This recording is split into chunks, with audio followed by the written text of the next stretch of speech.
Buenas tardes, líder. Buenas tardes, compañeros. ¿Sí me escuchan adecuadamente, compañeros? Sí. ¿Estamos bien? Vale. Claro y fuerte, licenciado. Muy bien, gracias, compañeros. Vamos a ver. Ok, como siempre vamos a pasar de manera parcial la asistencia, compañeros. Dora María Ortega Abeldaño. Presente, Lic. Buenas tardes. Buenas tardes. Wendy Janet Ramírez Togual.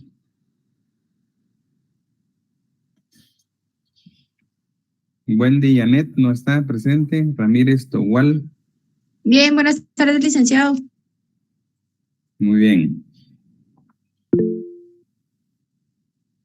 Muy bien, Wendy, ya la anotamos aquí. Eduardo González Velázquez. Presente, licenciado. Muy bien.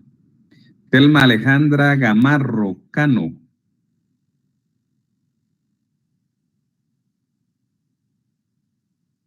Telma Alejandra Gamarro Cano no está presente.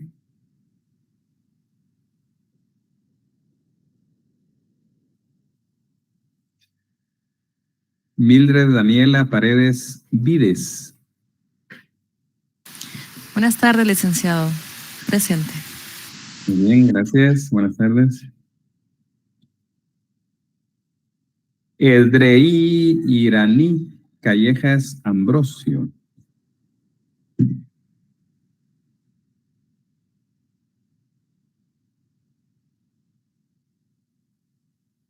No está Edrei Iraní Callejas Ambrosio.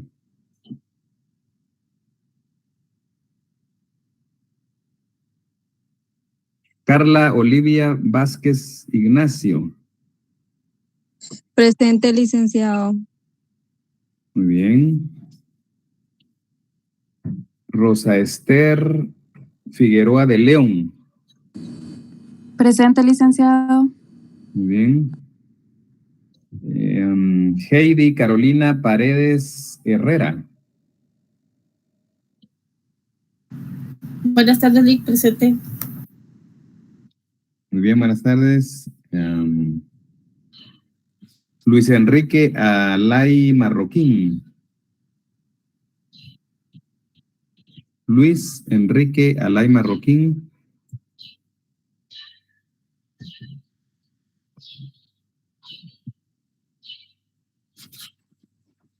Josué Manuel Peralta Peralta. Presente, Lic. Buenas tardes. Buenas tardes. Juan Carlos Pais Paredes. Presente, Lic. Buenas tardes. Muy bien, buenas tardes. Andrés Esteban Carranza Gómez. Presente, licenciado. Muy bien. José Emiliano Hernández Tema. José Emiliano Hernández Tema. ¿No está, compañeros?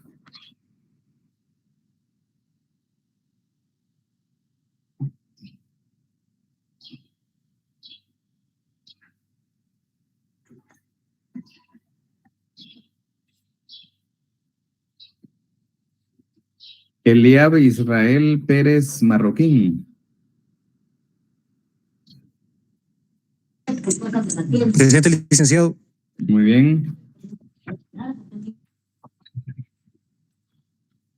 Juan Manuel Folgar Aguilar. Presente, licenciado. Muy bien. Adriana Ramos Cordón. Adriana Ramos Cordón. ¿No está Adriana?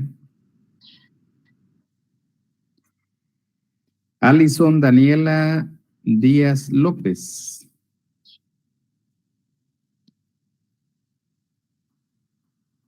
Alison Daniela Díaz López no está.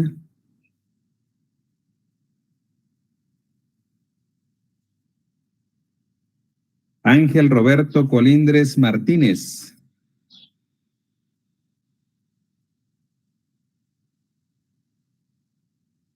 Otro que no está, compañeros. Sheila Michelle Marlene Kel Ascuac. Presente, licenciado. Muy bien.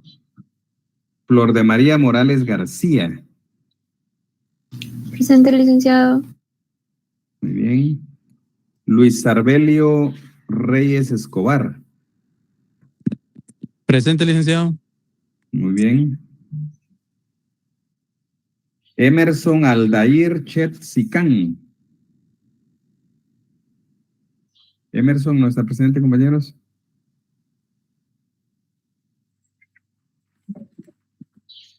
Victoria Friné de Paz Vázquez. Presente, licenciado. Muy bien. Daniel Arturo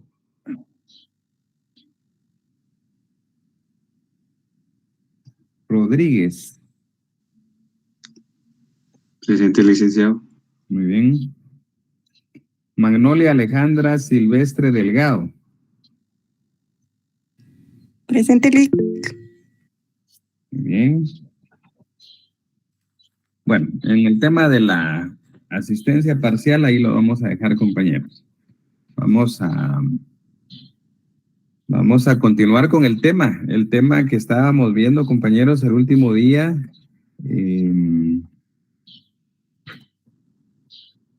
Es el tema de la apelación. ¿Se recuerdan? Vean ahí sus anotaciones, compañeros. Estábamos viendo el recurso de apelación. Habíamos visto muy poco, me recuerdo. Vamos a repasar lo anterior y algo nuevo ahí. Entonces, ya habíamos hablado, compañeros, que el recurso de apelación, habíamos dicho que es un recurso vertical, ¿verdad? Toda vez que se interpone ante el juez de primera instancia de trabajo, que fue el que emitió la sentencia apelada, y este juez, si concede la apelación, eleva las actuaciones a la sala jurisdiccional, ¿verdad? Debe interponerse en un plazo de 3 días, ya lo habíamos visto. Se interpone ante el mismo juez que profirió la sentencia objeto de apelación. Algo que es muy importante también, y lo comentamos en la clase anterior, y es con fundamento en el 604 del procesal civil, es el tema de la limitación de jurisdicción, ¿verdad? La ley dice, el Código Procesal, que se aplica supletoriamente en materia procesal del trabajo, dice que se limita la jurisdicción en el momento en que se interpone el recurso de apelación, ¿verdad? Quiere decir, eso de limitar la jurisdicción se refiere a que ya no puede seguir actuando el juez dentro del proceso, ¿verdad? Él tiene que limitarse únicamente a conceder o a denegar la alzada, ¿verdad? El recurso de apelación. Hablamos también de que los sujetos que intervienen, el juez acuo y el tribunal adquem. El juez acuo, que es el juez que emitió la sentencia y ante el cual se presenta la apelación, y el tribunal adquem, que es el tribunal superior, que en el caso de nosotros, el acuo, ¿verdad? El juez acuo sería el juez de primera instancia civil, perdón, el juez de primera instancia de trabajo y previsión social, y el tribunal adquem sería la sala de la Corte de Apelaciones de Trabajo y Previsión Social, ¿verdad? Entonces, alguien me preguntó en la clase, después de la clase anterior, el tema de las salas. En la capital, compañeros, hay varias salas, ¿verdad? No solo una. Hay que recordar que hay una fuerte carga de trabajo en los tribunales de la capital. Entonces, solo aquí, pues, tenemos varias salas, ¿verdad? Entonces, es un acuerdo de la Corte Suprema la que fija la competencia de las salas, ¿verdad? Por ejemplo, por decir algo hipotético, si la sentencia fue emitida por el juzgado cuarto de trabajo, por decir algo, entonces pudiera ser que le corresponde la sala tercera, por ejemplo, de apelaciones, ¿verdad? Entonces, cierto número de juzgados tienen determinada sala. Otros juzgados tienen otra sala jurisdiccional o competente para conocer de las apelaciones. Así funciona en la capital. Ya en los departamentos, pues en muchos de ellos solo hay un juzgado de trabajo y una sala, y entonces pues es menos complicado que aquí, ¿verdad? Pero aquí lo que sucede es que hay varias salas de apelaciones. Muy bien.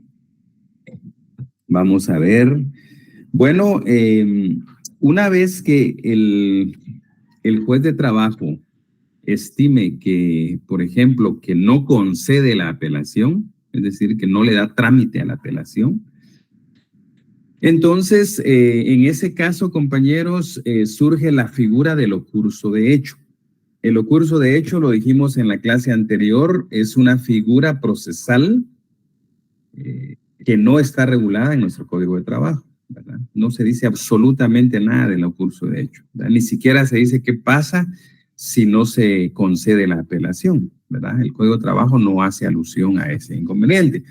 En materia civil sí existe una regulación, entonces supletoriamente aplicamos el 611 y 612 del Código Procesal Civil y Mercantil, ¿verdad?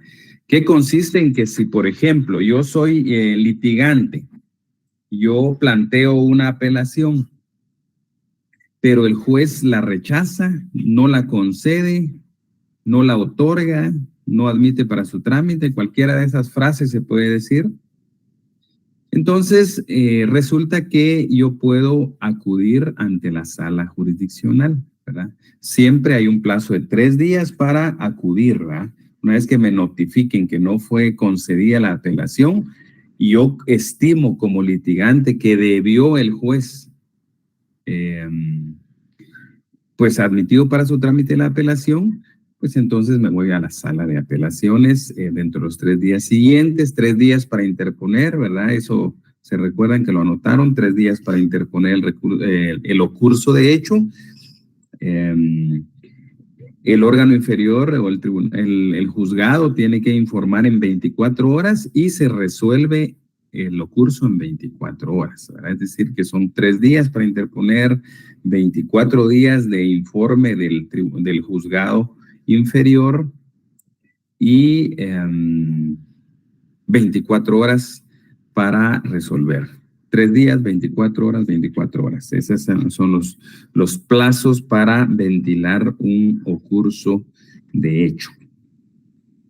Se recuerdan que hace algún tiempo yo les comenté que hay una iniciativa de ley de parte del de la Corte Suprema de Justicia de que se emita por primera vez en Guatemala un código procesal del trabajo y de la seguridad social. Así le ha llamado al proyecto la Corte.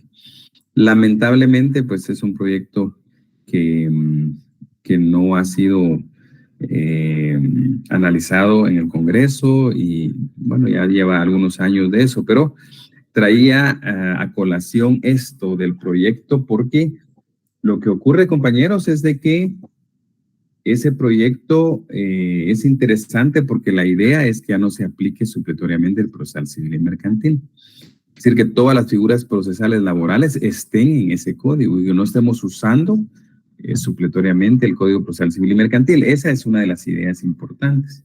Sin embargo, me recuerdo en aquella oportunidad que nos dieron la posibilidad de poder hacer un análisis de ese proyecto.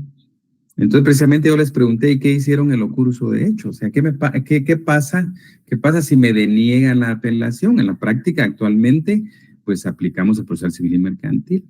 Y efectivamente se les había olvidado, compañeros, esa figura, porque si queremos ya no usar el procesal civil y mercantil, entonces deben tener una regulación en ese proyecto que diga que ante el hecho de no conceder o no otorgar la apelación, pues entonces procede el ocurso de hecho.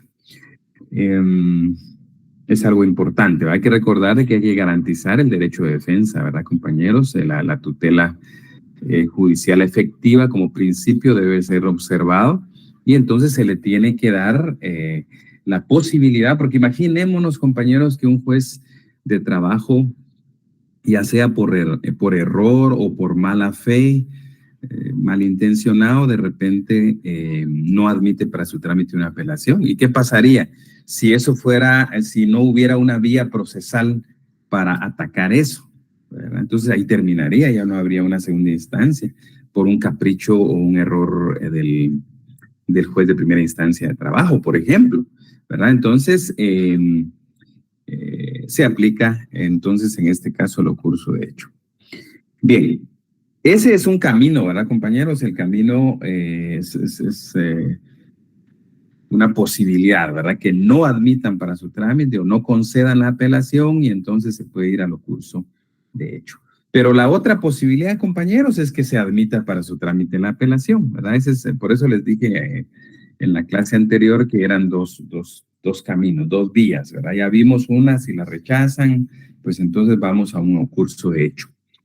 Ahora, ¿qué pasa si la admite, ¿verdad? Para su trámite, ¿verdad? La concede, ¿verdad? Así dice el código, conceder o no conceder, ¿verdad? Entonces, en este caso, la concede, ¿verdad? Concede u otorga, también se puede llamar otorga la apelación o la admite para su trámite, ¿verdad? En este caso, entonces, si fuera el caso de esta vía de que se concede la apelación, entonces el juez concede la apelación y ordena que se eleven las actuaciones a la sala. Eso es algo muy importante, ¿verdad? Porque si la está admitiendo para su trámite, tiene que elevar las actuaciones a la sala jurisdiccional, porque es la sala la que va a revisar la sentencia apelada, ¿ya?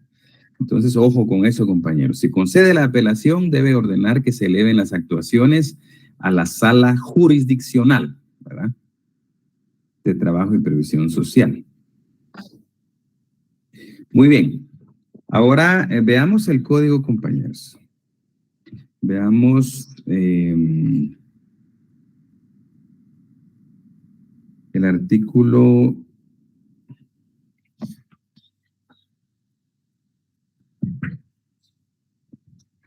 El artículo 367 se refiere a esto de conceder la apelación y elevar los autos. Leamos el primer párrafo. Dice: interpuesto el recurso de apelación ante el tribunal que conoció en primera instancia, este lo concederá si fuere procedente y elevará los autos a la sala de apelaciones de trabajo y previsión social. Ahí está el fundamento para lo que estamos hablando en este momento. Si lo concede, entonces ordena que se eleven los autos a la sala jurisdiccional de trabajo y previsión social, ¿verdad? Luego, ahora, ¿qué hace la sala, compañeros?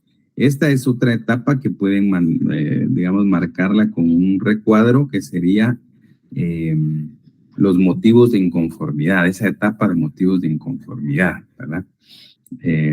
Así se puede titular, digamos, esta parte, motivos de inconformidad. Entonces, leamos el 368, dice 368, recibido los autos en la sala de apelaciones de trabajo y previsión social por la apelación interpuesta, dará audiencia por 48 horas a la parte recurrente a efecto de que exprese los motivos de su inconformidad, ¿verdad? Entonces, lo primero que hace la sala, compañeros, una vez que recibe los autos de parte del juzgado de primera instancia de trabajo, es conceder una audiencia por 48 horas. Anótenlo ahí, compañeros. Es una audiencia de 48 horas al apelante, ¿verdad? No a las partes, es al apelante. Al que apeló se le dan 48 horas. Hay que recordar que hay dos partes procesales, pero quien haya apelado, a él le confieren las 48 horas para que pueda expresar motivos de inconformidad, ¿verdad? Ahora bien, en esas 48 horas, compañeros, se tiene que presentar un memorial en donde se indican las inconformidades o agravios que causa la sentencia. Las inconformidades o agravios que causa la sentencia apelada, ¿verdad? Eso es lo que se hace, ¿verdad?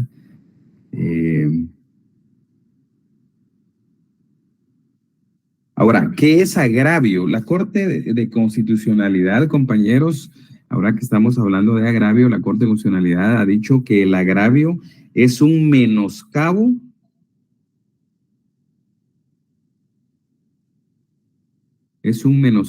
de los derechos del apelante producidos por la sentencia. Anótenlo ahí, compañeros, no vaya a ser que lo pidamos en el examen, ¿verdad?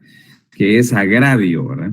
El agravio, dijimos, repetimos, es un menoscabo de los derechos del apelante producido por la sentencia. De manera breve, eso nos dice la Corte de Constitucionalidad que debemos entender por agravio, ¿verdad? Un menoscabo de los derechos del apelante producidos por la sentencia.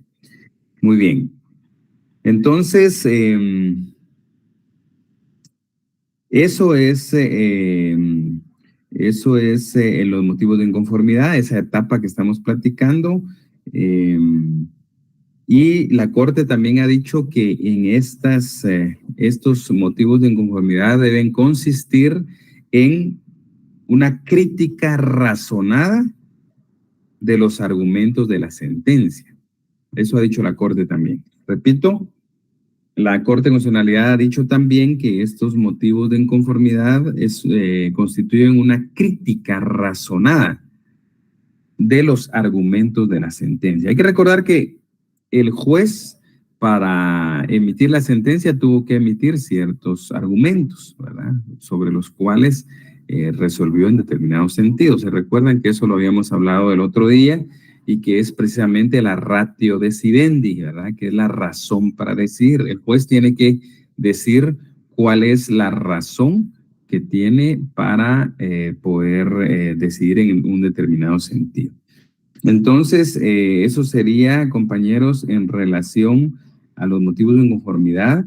Ahora bien, fíjense, compañeros, que la Corte también ha dicho que el único momento, permítanme, vamos a ver, dice...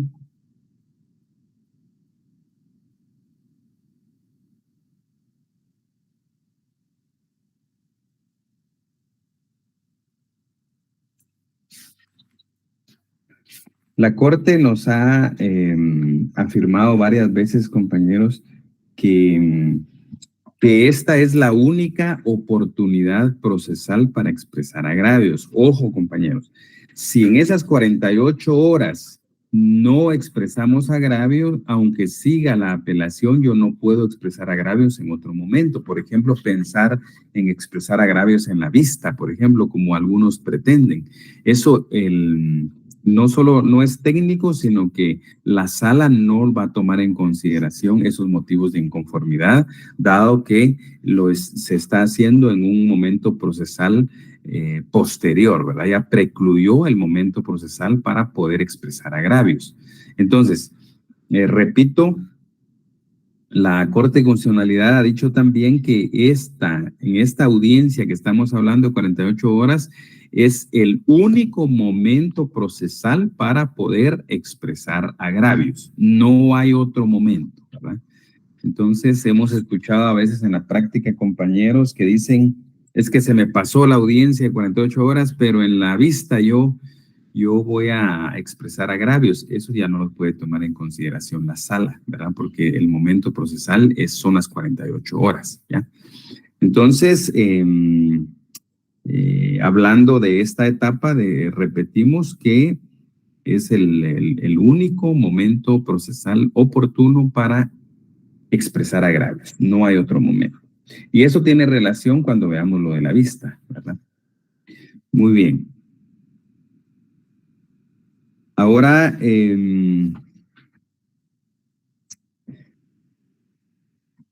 la vista pueden anotar ahí como un recuadro, como título, la vista, ¿verdad? El plazo para la vista es de 5 días, ¿verdad? El plazo para la vista es de 5 días, lo dice el 368, cuando dice, después del punto y seguido que habíamos leído, dice, vencido ese término se señalará día para la vista que deberá efectuarse dentro de los 5 días siguientes, ¿ya? Entonces, el plazo para la vista es de 5 días. Ojo con eso. Es un dato. Que la vista, 5 días. Repitiendo lo que les dije en la etapa anterior, no es para expresar agravios. Anotémoslo, compañeros. No es para expresar agravios.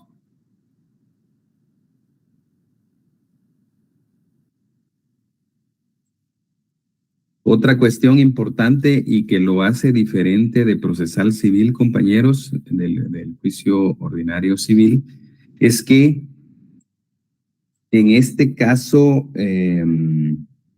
dice que se señala, como dice el 368, dice, vencido este término se señalará día para la vista.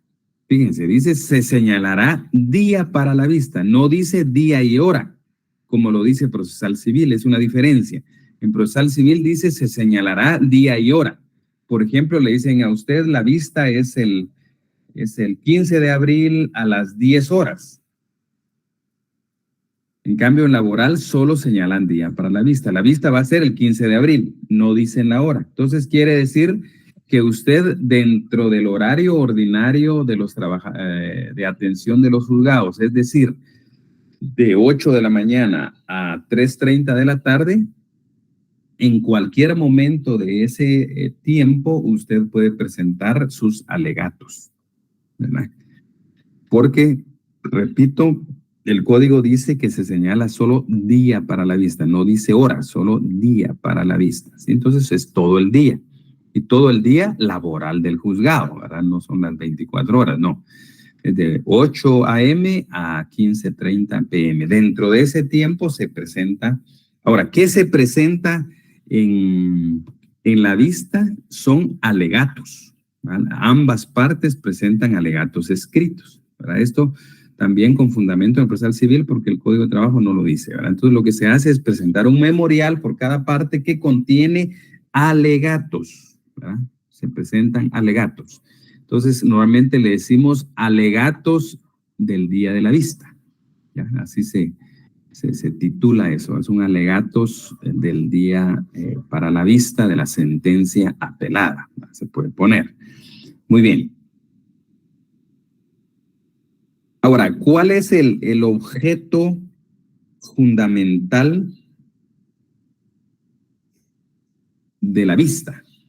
¿Cuál es la razón de ser, la esencia, el objeto? ¿Para qué? ¿Por qué la vista? La vista en realidad, compañeros, es más importante para la contraparte, es decir, para la parte que no apeló, ¿verdad? Porque el que apeló ya le dieron las 48 horas para que exprese agravios, como ya lo explicamos, ¿verdad? Ahí no intervino la contraparte, pero en la vista sí interviene la contraparte y es ahí el momento procesal para rebatir los argumentos de los agravios del apelante, ¿ya? Ese es el objeto fundamental, porque si ya se le dio oportunidad al apelante en las 48 horas que exprese motivos de inconformidad, entonces en la vista se le está garantizando a la contraparte, es decir, al que no apeló, para que pueda rebatir los argumentos sobre los agravios que alega el apelante, ¿ya? Es como una especie de contestación, digamos, ¿verdad? Rebatir lo que dijo el apelante en el plazo de 48 horas donde expresó agravios. Ese es el objeto fundamental de la vista. Ahora bien, podemos poner otro recuadro, compañeros, que diga prueba. Otro recuadro titulado prueba.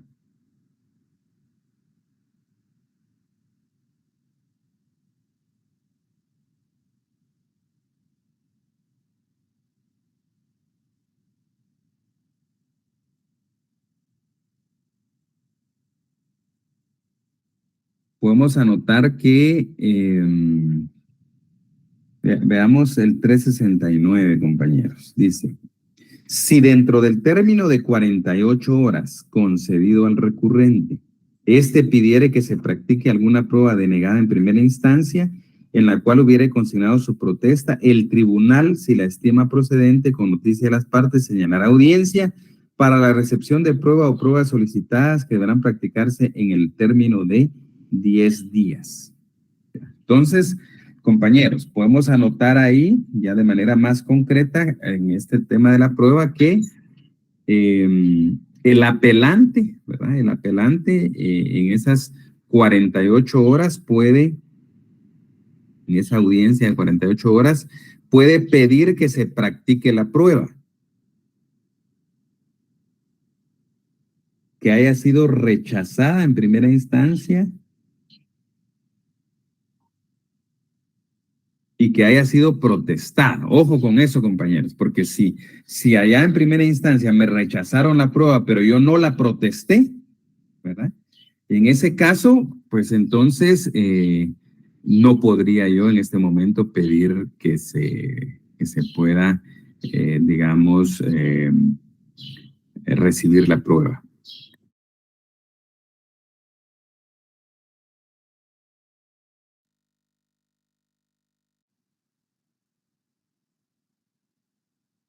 Bueno, vamos entonces, compañeros. Entonces dijimos que si en ese plazo de 48 horas el apelante puede pedir que se reciba la prueba que haya sido rechazada en primera instancia y que haya sido protestado ese rechazo, ¿verdad?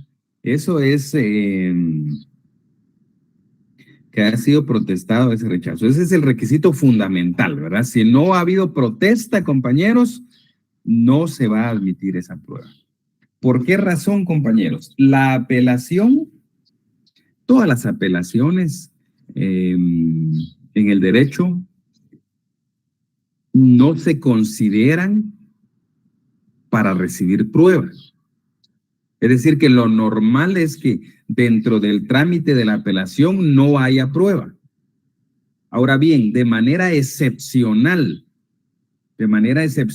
si protesté una prueba que me rechazaron en primera instancia, entonces esta es la oportunidad en el plazo de las 48 horas de pedirle a la sala que se reciba esa prueba que fue rechazada y que yo la protesté como parte procesal en primera instancia, ¿sí? Entonces, ojo con eso, compañeros. Bueno, y entonces, en el caso de que sea admitida esta recepción de prueba,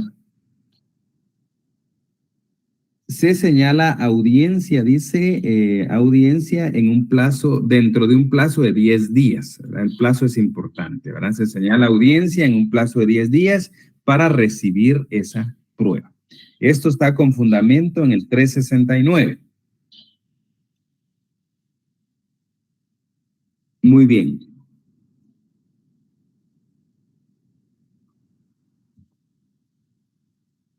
Vamos con otro recuadro, compañeros, que sería el auto para mejor fallar. Anoten otro recuadro ahí, auto para mejor fallar.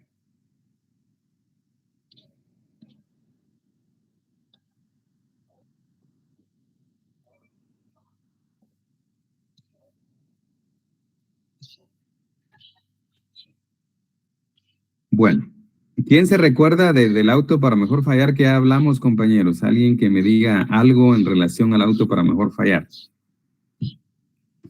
Es una solicitud que realiza el juez para obtener más pruebas o mayor información para poder dictar un mejor fallo.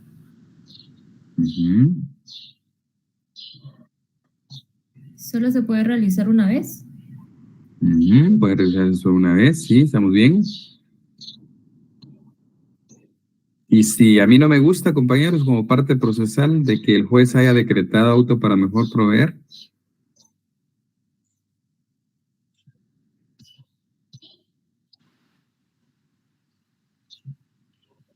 Y también puede ser utilizada para aportar pruebas omitidas.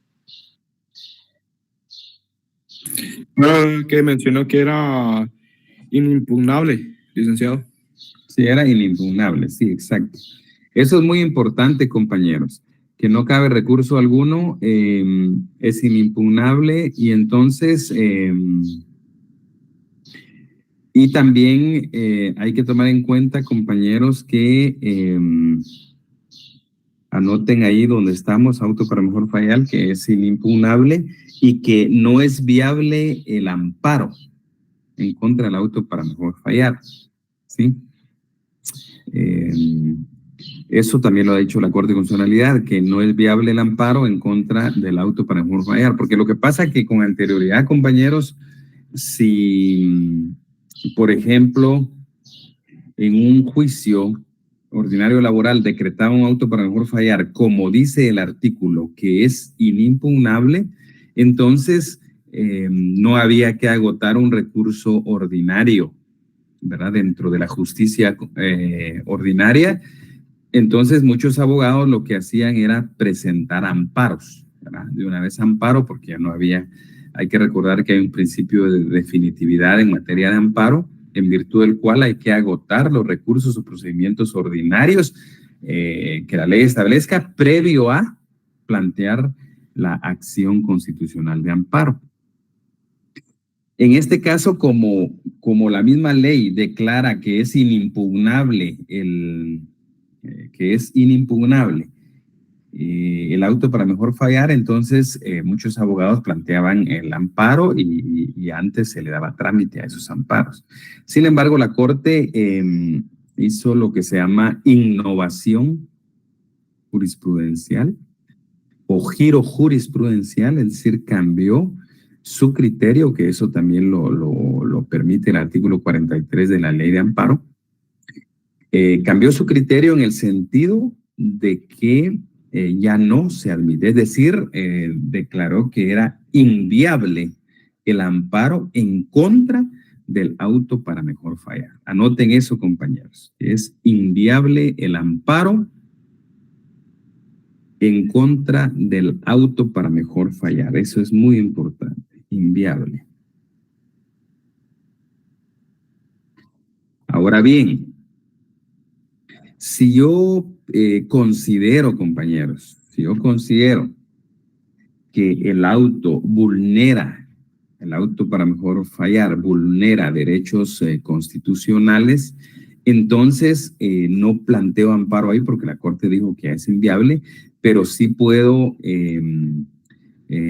lo que va a proceder ahí es de que cuando yo apele, ojo con eso, compañeros, digamos que hay un proceso donde hay un auto para mejor fallar y luego viene la sentencia. Si ese auto para mejor fallar fue tomado en consideración para emitir la sentencia y yo considero que se vulneraron derechos constitucionales, entonces cuando apele esa sentencia, un motivo de mi inconformidad va a ser el auto para mejor proveer. Eso me causa agravio, ¿verdad? Ojo, compañeros, repito.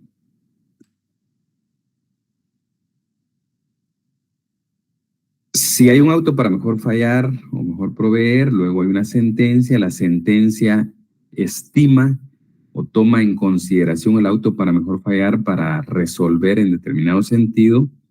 Entonces, cuando yo apele, uno de los motivos de inconformidad o de mis agravios va a ser el auto para mejor fallar, ¿sí? Y supongamos que la sentencia de segunda instancia confirme la sentencia de primer grado, entonces hasta ahí voy a plantear amparo invocando el tema del auto para mejor fallar, que fue tomado en consideración para dictar la sentencia, ¿sí? Entonces, lo que la Corte argumenta, compañeros, es que el auto para mejor fallar no es un acto definitivo. El acto definitivo del proceso es la sentencia, y una sentencia ya confirmada por un tribunal superior. Entonces, el amparo no va a ir, repito, es inviable en el momento, aunque no me guste a mí que hayan decretado auto para mejor fallar, yo no puedo presentar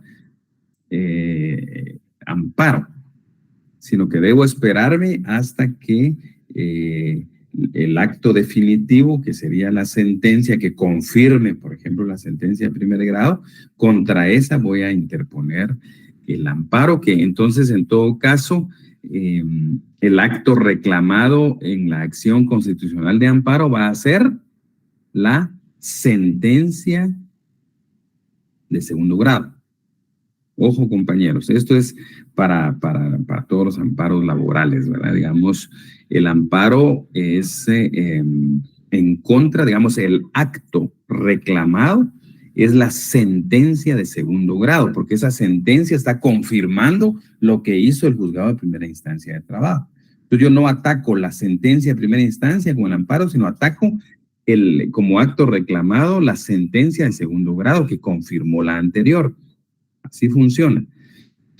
Y entonces la autoridad impugnada, compañeros, en el amparo es la sala. ¿Ya? Repito, acto reclamado, sentencia en segundo grado. Autoridad impugnada, la sala de apelaciones. ¿Ya? Entonces, los amparos laborales se interponen ante la Corte Suprema de Justicia, es decir, el órgano que conoce del amparo en contra de las salas laborales es la Corte Suprema de Justicia. Es el órgano que actúa como tribunal constitucional y es el competente para conocer de estos amparos, ¿verdad? Las competencias en materia de amparo, compañeros, por si no lo han leído, es en atención a cuál es la autoridad impugnada, ¿verdad? Si, por ejemplo, es un alcalde municipal, si es una sala de apelaciones, si es el Tribunal Supremo Electoral, etcétera, etcétera. Cualquier órgano del poder público que realice un acto reclamado, entonces se va a ver la competencia. ¿Quién es el competente para conocer? ¿Sí? Y entonces, ante él se tiene que ventilar el amparo, ¿verdad? Entonces, eso sería, vamos a ver, entonces estamos en el auto para mejor fallar y esto es un plazo de 10 días también, audiencias en 10 días. Y el objeto, lo dijimos la otra vez, que es para aclarar situaciones dudosas en el proceso. Para ese es el objeto. El objeto, repito, aclarar situaciones dudosas.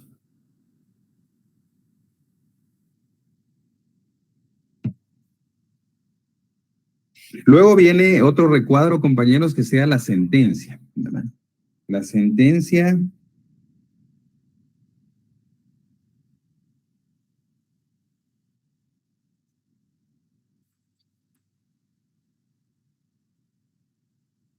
en la sentencia, vamos a ver.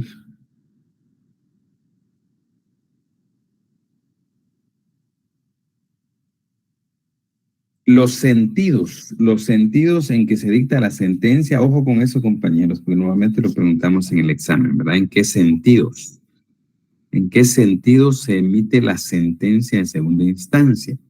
Entonces, los sentidos son que confirma, revoca o modifica la sentencia de primera instancia. Repito, que confirma, revoca o modifica la sentencia de primera instancia, ¿verdad?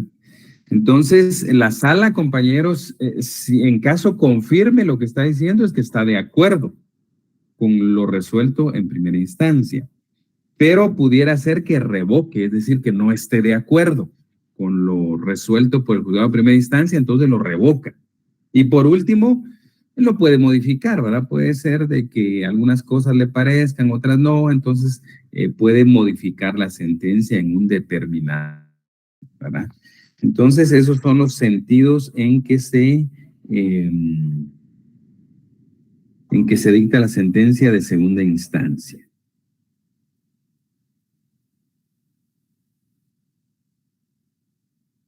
El plazo para emitir la sentencia de segunda instancia es 5 días después de la vista. Esto lo dice en el artículo 368. En la parte final, ¿verdad? Dice, y dictará sentencia 5 días después bajo la estricta responsabilidad de sus titulares, ¿verdad? De los magistrados de la Corte de Apelaciones. Entonces, en ese caso, repito, son 5 días después de la vista de conformidad con el artículo 368. Sin embargo, también hay otro plazo que es un plazo no menor de 5 días ni mayor de 10 días para dictar sentencia.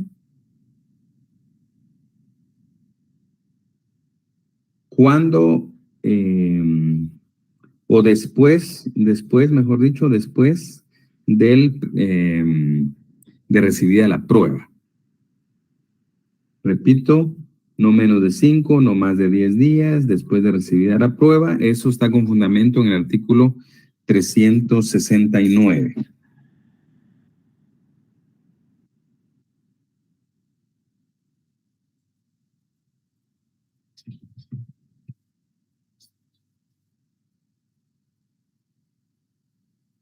Muy bien. Ahora, contra la sentencia, compañeros. Ya vamos a terminar. De último vamos a ver las dudas. Contra la sentencia, compañeros, contra la sentencia de segunda instancia, anotemos ahí, contra la sentencia de segunda instancia cabe el recurso de aclaración y ampliación.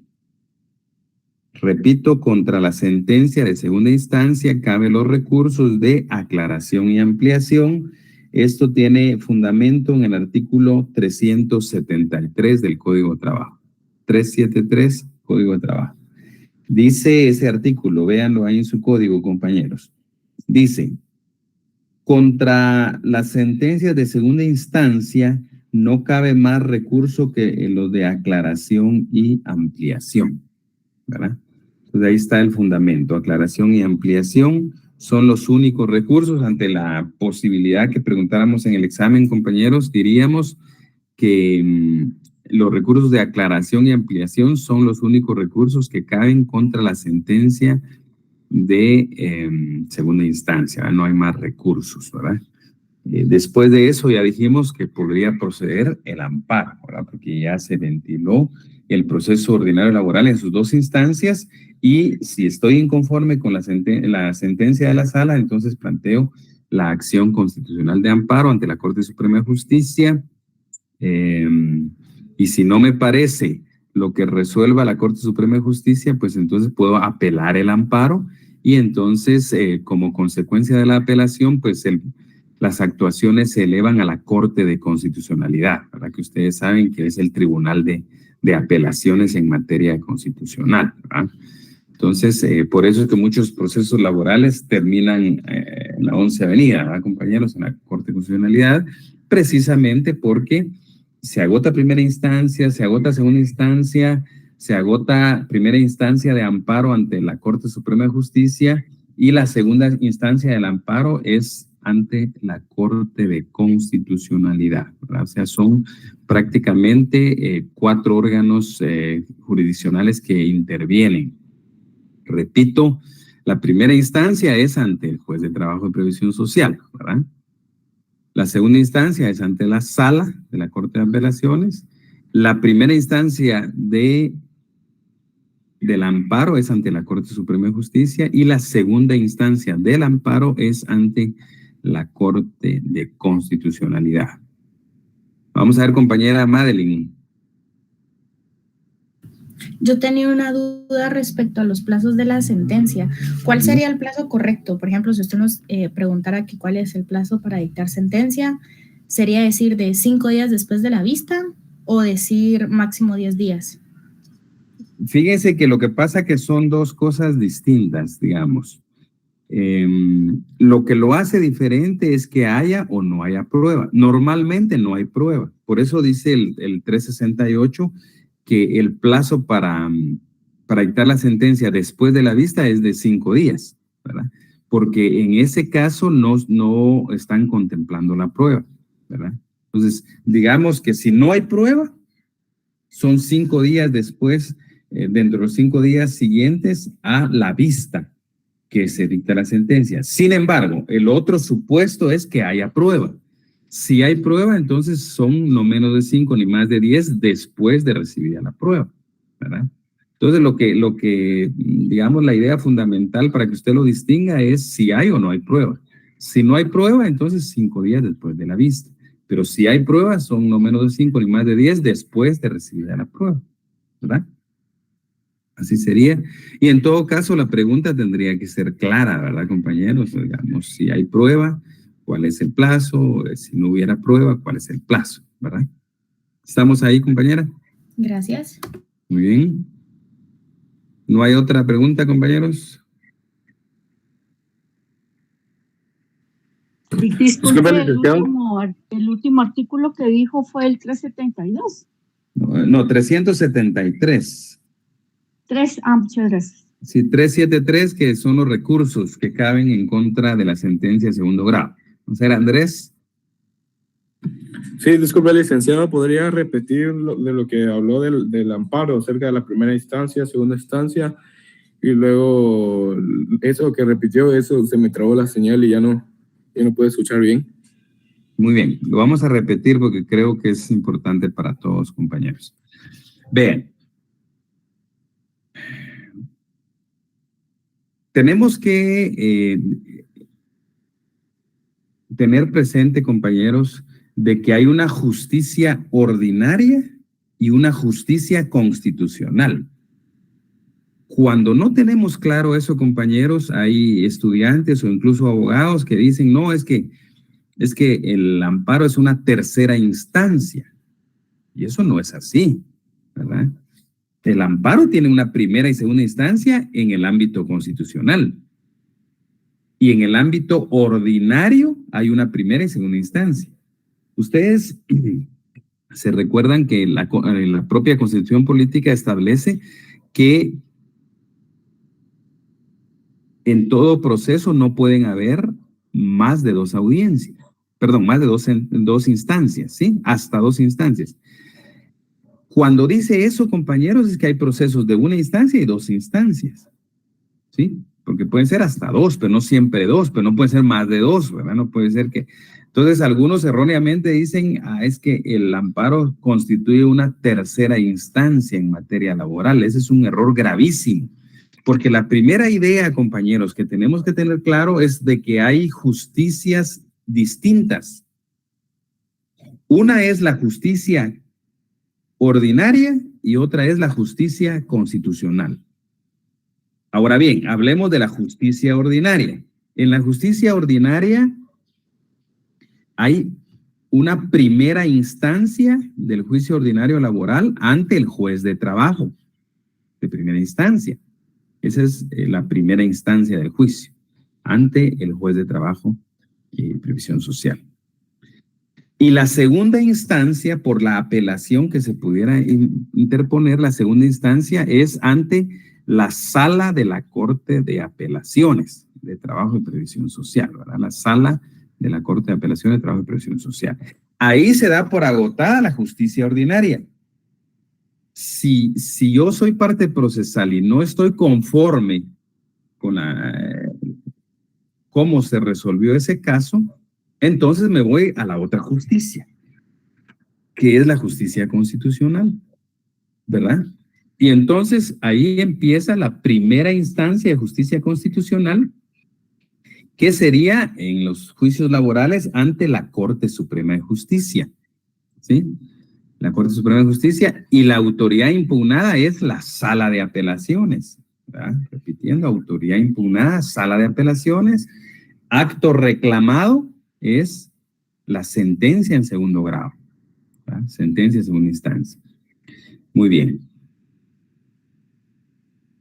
Pero si no estoy de acuerdo cómo resuelve el amparo, la sentencia de amparo en primera instancia, no estoy de acuerdo, apelo esa sentencia, tengo 48 horas para apelar, y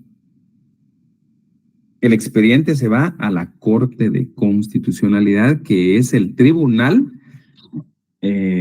constituido en Tribunal Extraordinario de Amparo, que conoce de la segunda instancia en materia de amparo. Ahí estaríamos, Andrés. Esa es una explicación un poco diferente a la anterior, pero tal vez, digamos, más completa, porque hablamos de justicia ordinaria, 2 instancias, justicia constitucional, otras 2 instancias. ¿Estamos ahí, Andrés? Así es, muchas gracias, licenciado. Muy amable. Muy bien, a la orden. ¿Estamos ahí, compañeros? ¿Ya no hay dudas?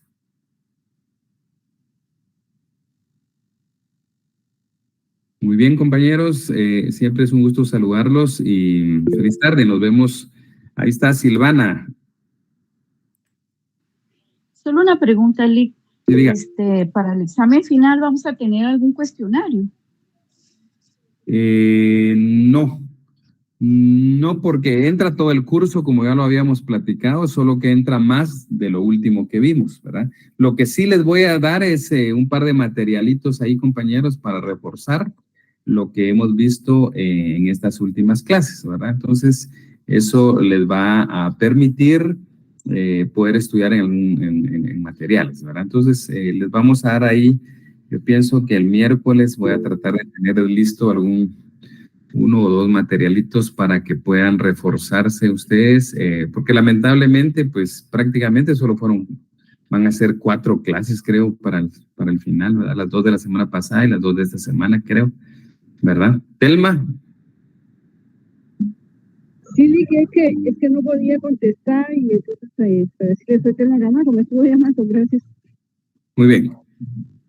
Ok, entonces, bueno, ahí estamos, compañeros, nos vemos el miércoles, gusto en saludarlos. Gracias, licenciado. Lick. Feliz tarde. Feliz tarde, licenciado. Muchas gracias. Igualmente, cuídense.